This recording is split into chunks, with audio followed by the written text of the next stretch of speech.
നിന്ന് മദീനയെത്തി 23 കൊല്ലത്തിനിടക്ക് ലക്ഷക്കണക്കിന് ആളുകൾ നബിതങ്ങളിലേക്ക് ആകൃഷ്ടനാവാൻ പണം കൊടുത്തോ, ലഹരി കൊടുത്തോ, ആർക്കെങ്കിലും പെണ്ണ് കൊടുത്തോ, അധികാരം കൊടുത്തോ, എന്തു കൊടുത്തിട്ടാ മയക്കിയത്?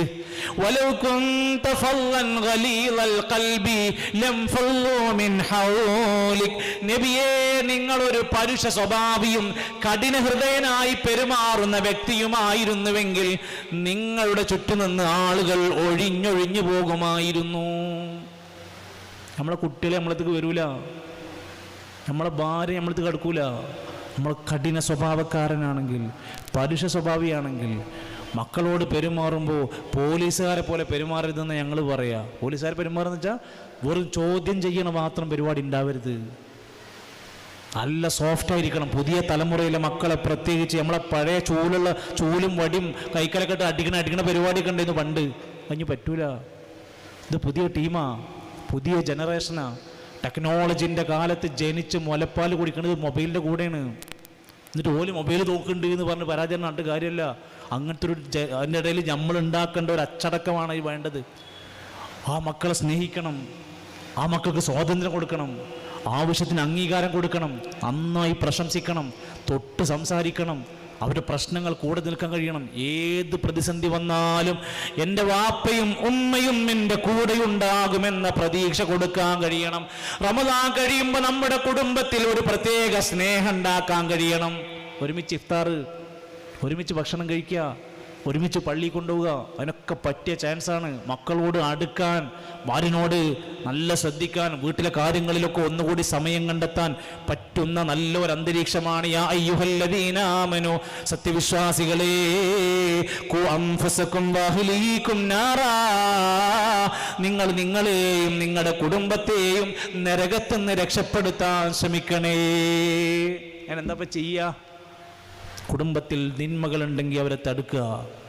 മോള് മേക്കപ്പ് ഇട്ട് അരപ്പാൻ്റ് ഇട്ട് കീറി നടക്കുന്നുണ്ടെങ്കിൽ തടയേണ്ട ആള് ഏതെങ്കിലും പണ്ഡിതം വന്നിട്ട് ഉപദേശിക്കാൻ നിൽക്കണ്ട. വാപ്പാൻ്റെയും ഉമ്മാൻ്റെയും പണിയാണ്. നായ കടിച്ച പോലെ നമ്മുടെ ചെക്കൻ്റെ പാൻറ് ഇങ്ങനെ കീറി നടക്കുന്നുണ്ട്, കടന്നൽ കൂട് പോലത്തെ മുടി വെച്ച് നടക്കുന്നുണ്ട്. പള്ളിക്കാണെങ്കിൽ പോണില്ല, നേരത്തെ വന്ന് കിടന്നുറങ്ങണില്ല, ഫുൾ ടൈമായി മോളും നോക്കിയിരിക്കുകയാണ്. എന്താ ചെയ്യേണ്ടത്? പതുക്കോനെ സോപ്പിട്ടണം.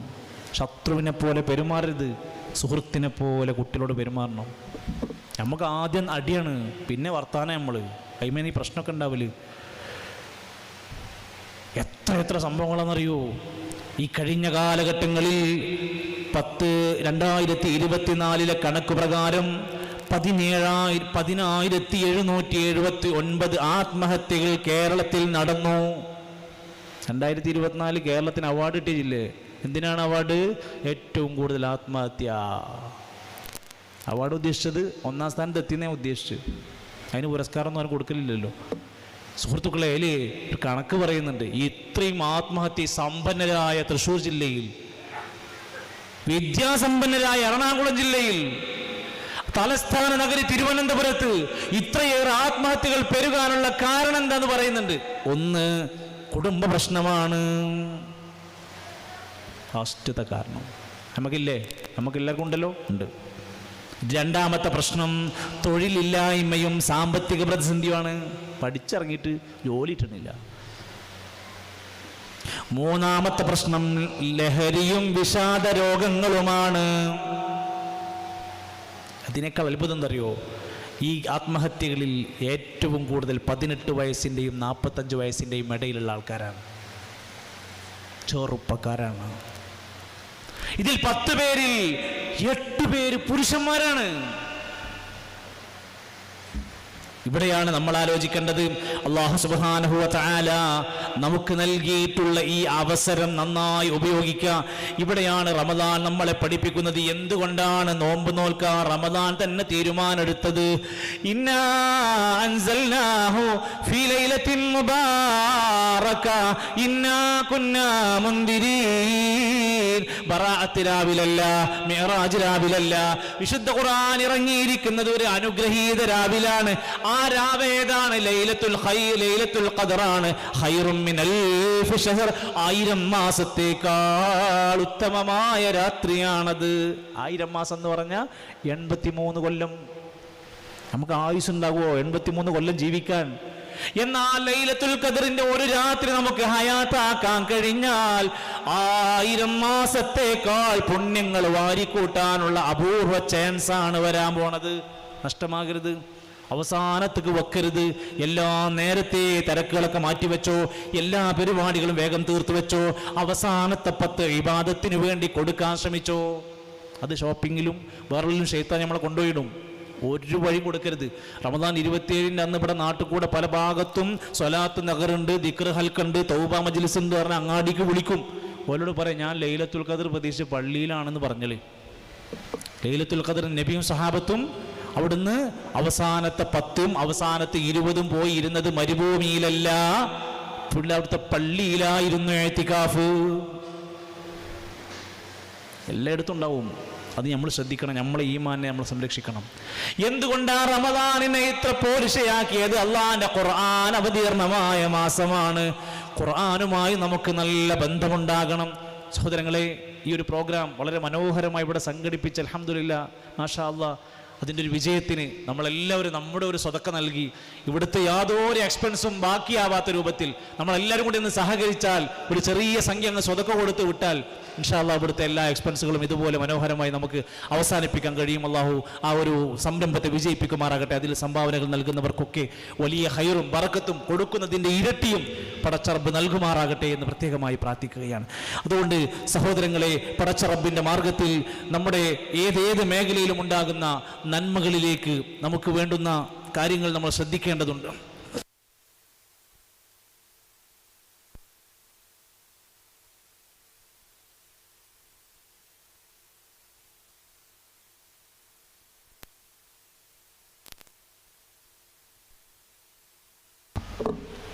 സോറി സഹോദരങ്ങൾ, നമ്മുടെ പ്രോഗ്രാം ഫണ്ട് കളക്ട് ചെയ്യുന്നത് ഈ പ്രോഗ്രാമിന് വേണ്ടിയല്ല, നമ്മുടെ പള്ളിയുടെ ഒരു പ്രവർത്തനത്തിന് വേണ്ടി ഒരു വലിയ പ്രൊജക്റ്റ് നടന്നുകൊണ്ടിരിക്കുന്നത്. പള്ളികൾക്ക് വരുമാനം ഉണ്ടാവില്ലല്ലോ.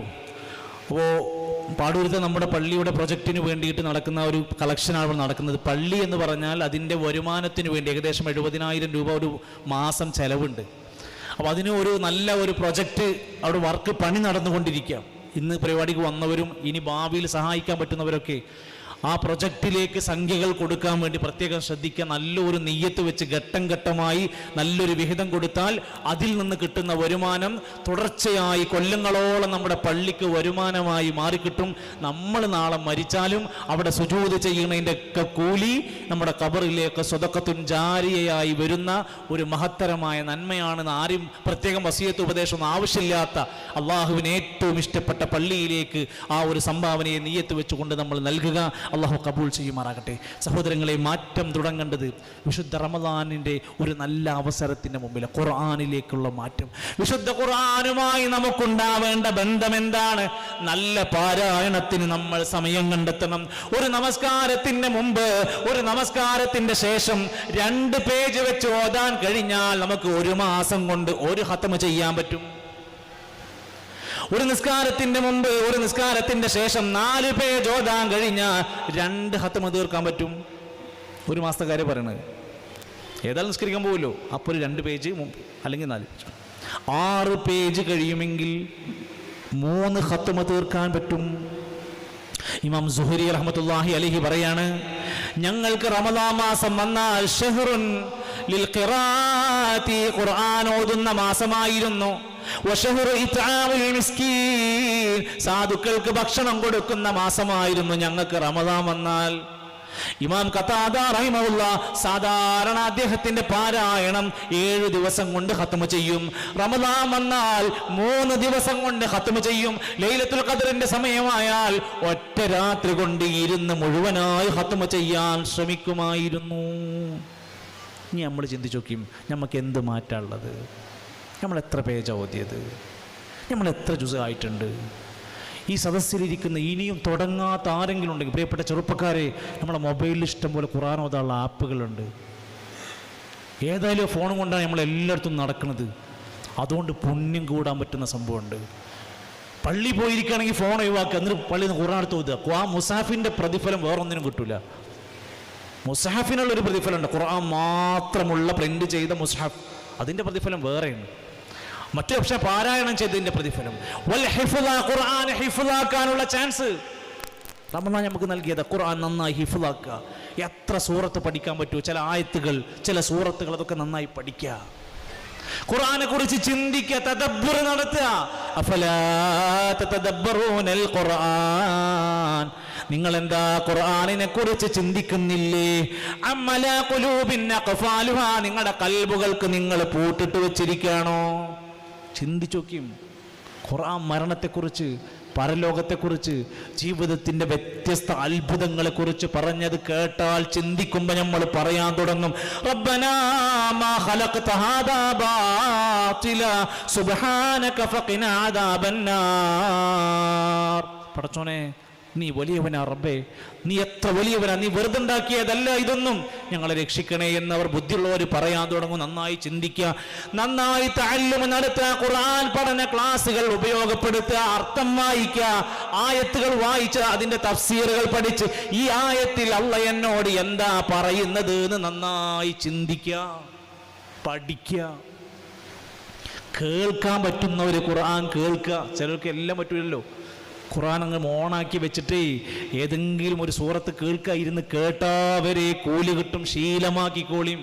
പീസ് റേഡിയോ ആപ്പുണ്ട്, പീസ് ഖുർആൻ റേഡിയോ ആപ്പുണ്ട്, ജമീൽ ആപ്പുണ്ട്. ഖുർആൻ കേൾക്കാനുള്ള അവസരമാണ്. ഓണാക്കി അങ്ങ് വെച്ചാൽ കേൾക്കണേന് കൂലിയാണ്. വൈദാ ഖുരിഅൽ ഖുർആനു, വിശുദ്ധ ഖുർആൻ പാരായണം ചെയ്യപ്പെട്ടാൽ ഫസ്തമിഊ ലഹു, ശ്രദ്ധിച്ച് കേൾക്കുക. വഅൻസിതു, ബാക്കി സംസാരങ്ങളൊക്കെ ഒഴിവാക്കി മിണ്ടാതിരിക്കുക. ലഅല്ലകും തുർഹമൂൻ, നിങ്ങളോട് കാരുണ്യം കാണിച്ചേക്കാം. അള്ളാന്റെ റഹ്മത്ത് കിട്ടുന്ന കാര്യമാണ്. ജിഹാദ് നടത്തുക, ഖുർആൻ പ്രചരിപ്പിക്കുക, ഖുർആൻ പഠിപ്പിച്ച നന്മകൾ പാലിക്കുക, ഖുർആൻ വേണ്ട എന്ന് പറഞ്ഞതൊക്കെ ഒഴിവാക്കുക. വജാഹിദുഹും ബിഹി ജിഹാദൻ കബീറാ. ഖുർആനുമായുള്ള ബന്ധം നമ്മൾ ഭയങ്കരമായ ശക്തമായ ബന്ധം ഉണ്ടാക്കാൻ പറ്റുന്ന മാസം. അതോടൊപ്പം റമദാൻ എന്ന് പറയുന്നത് ഒരിക്കലും നിരാശയുടെ മാസമല്ല. ഞാൻ ഒരുപാട് നല്ലത് ചെയ്യാൻ വേണ്ട ആളും, ഞാൻ ഒരുപാട് മോശഫലങ്ങൾ ചെയ്ത ആളാണ്, എനിക്കൊക്കെ ഇനി തൗബുണ്ടോ, ഞാനൊക്കെ നിസ്കരിച്ചിട്ട് കാര്യമുണ്ടോ, ഞാൻ ഈ ക്ലാസ്സിൽ പോയിട്ട് കാര്യമുണ്ടോ? കുറേ ആൾക്കാർ നിരാശരാണ്. അള്ളാന്റെ ഖുർആൻ പറഞ്ഞു തെറ്റ് സംഭവിച്ചോ, സാരല്ല, മനുഷ്യന്മാർക്ക് പൊറുക്കൂല. എന്നാ അല്ലയോ, ഇന്നല്ലാഹ ഗഫൂറുർ റഹീം. ഒരു ജുമാക്ക് കയറി പ്രസംഗം ആരംഭിക്കുമ്പോൾ അതിന് മുമ്പ് ഒരാൾ വന്നിട്ട് പറഞ്ഞു, ഉസ്താദേ, ഒരു മദ്യപാനിയായ മനുഷ്യ ഖുത്ബക്ക് വന്നിട്ടുണ്ട്, കുറച്ച് ആ വിഷയത്തെക്കുറിച്ചൊക്കെ ഒന്ന് പറയണത് നല്ലതാട്ടോ. അയാൾ ഇതുവരെ അങ്ങനെയൊക്കെ ആയിരുന്നു. അത് റമദാൻ വന്നപ്പോൾ ഒരു മാറ്റം. പള്ളിയിലൊക്കെ പോകണമെന്ന് ഖുത്ബ കഴിഞ്ഞ് പൊട്ടിക്കരഞ്ഞ് നെഞ്ചു പൊട്ടി ക്ഷീണിച്ച് അദ്ദേഹത്തെ സമാധാനിപ്പിക്കാൻ ഒരുപാട് പ്രയാസപ്പെട്ടു. കാരണം ചെയ്തതിൻ്റെ ഗൗരവം അത്രയാണ്. കാസർഗോഡ് ജില്ലയിലെ ഒരു കുടുംബത്തിൽ 4 പെൺമക്കൾ, ഒരാൺകുട്ടി. ഇതിൽ ആൺകുട്ടി ഉമ്മയെ നിരന്തരമായി പ്രയാസപ്പെടുത്തും, അടിക്കുക, മർദ്ദിക്കുക. മദ്യപിച്ചു വന്നിട്ട് മാതാവിനെ ഭയങ്കരമായി പ്രഹരിപ്പിക്കും. ഏതാ മാതാവ് എന്നറിയോ? ബ്രെയിന് ട്യൂമർ ബാധിച്ചിട്ട് വേദന സഹിക്കാതെ ജീവിക്കണ ഉമ്മാനെ ഇവൻ വന്നിട്ട് നമ്മുടെ തലൻ്റെ അസുഖത്തിൻ്റെ വേദന ഉമ്മാക്ക് ടെൻഷനല്ല, അത് അസുഖം കൊണ്ടല്ലേ. പക്ഷെ മകൻ ചെയ്യുന്ന കാര്യത്തിൻ്റെ ഗൗരവം കാരണം കൊണ്ട് ആ കുടുംബം അങ്ങേയറ്റത്തെ വിഷമത്തിലാണ്. തെറ്റ് ചെയ്ത മനുഷ്യർ ആലോചിച്ച് നോക്കി, നമ്മൾ ചെയ്ത തെറ്റിൻ്റെ പാപക്കറകൾ എവിടെയാ കൊണ്ടുപോയി തീർക്കുക? എത്ര മനുഷ്യരെ പറ്റി നമ്മൾ എന്തൊക്കെ പറഞ്ഞു. അല്ലാഹ് പറയാണേ, നിരാശനാവണ്ട, പരിഹാരമുണ്ട്.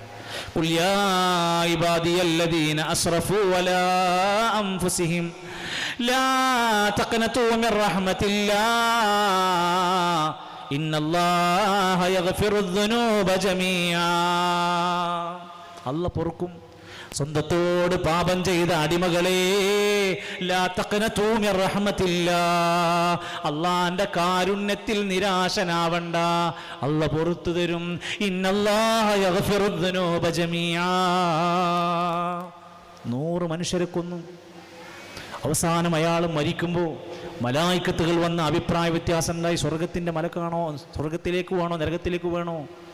അദ്ദേഹം കൂടുതൽ നന്നാവാനുള്ള സാധ്യതകൾ കണ്ടുകൊണ്ട് സ്വർഗത്തിൻ്റെ മലക്കുകളോട് ഏറ്റെടുക്കാൻ പറയുന്നുണ്ട്. 100 മനുഷ്യരെ കൊന്നയാളോട് അല്ലാഹ് പൊറുക്കും. ഇതെല്ലാം ചെയ്യാനുള്ളതല്ല. സംഭവിച്ചു പോയെങ്കിൽ, അറിയാതെ പറ്റിപ്പോയെങ്കിൽ, മനുഷ്യന്മാരോട് വല്ലതും ചെയ്തിട്ടുണ്ടെങ്കിൽ, അമ്മോശനോട് ചെയ്തിട്ടുണ്ടെങ്കിൽ, ഭർത്താവിനോട് ചെയ്തിട്ടുണ്ടെങ്കിൽ, ഭാര്യയോട് ചെയ്തിട്ടുണ്ടെങ്കിൽ, നാത്തൂനോട്, പെങ്ങളോട്, അയൽവാസിയോട് വല്ലതും ചെയ്തു പറഞ്ഞിട്ടുണ്ടെങ്കിൽ, ഇന്ന് പോയി കെട്ടിപ്പിടിച്ച് സലാം പറഞ്ഞ് ഞാൻ അങ്ങനെ പറഞ്ഞു പോയി, സംഭവിച്ചു പോയി, നിങ്ങൾ എനിക്ക് മാപ്പ് തരണം, നിങ്ങൾ എനിക്ക് പുറത്തു തരണം. അത് അള്ളാഹിനോട് പറഞ്ഞിട്ട് കാര്യമല്ല. ആദ്യം മനുഷ്യന്മാരോട് ചെയ്ത പ്രശ്നമാണെങ്കിൽ മനുഷ്യന്മാരോട് മാപ്പാക്കണം, പൊരുത്തപ്പെടിക്കണം. എന്നിട്ട് പടച്ചോനെ എനിക്ക് പുറത്തു തരണമെന്ന വാക്ക് പിന്നെ പറയണം. അള്ളാഹുവുമായി ബന്ധപ്പെട്ട് നമ്മുടെ നിസ്കാരത്തിന്റെ, സകാത്തിന്റെ, നോമ്പിന്റെ, ഹജ്ജിന്റെ മറ്റു കാര്യങ്ങളാണോ, അത് പടച്ചോനോട് നമ്മക്ക് പറഞ്ഞാൽ മതി. അള്ളാഹിനോട് പറഞ്ഞാലോ, അല്ലാതെ ആരാ നിങ്ങളുടെ പാപം പൊറുക്കാനുള്ളത്? അള്ളാഹ് പൊറുക്കാൻ റെഡിയാണ്.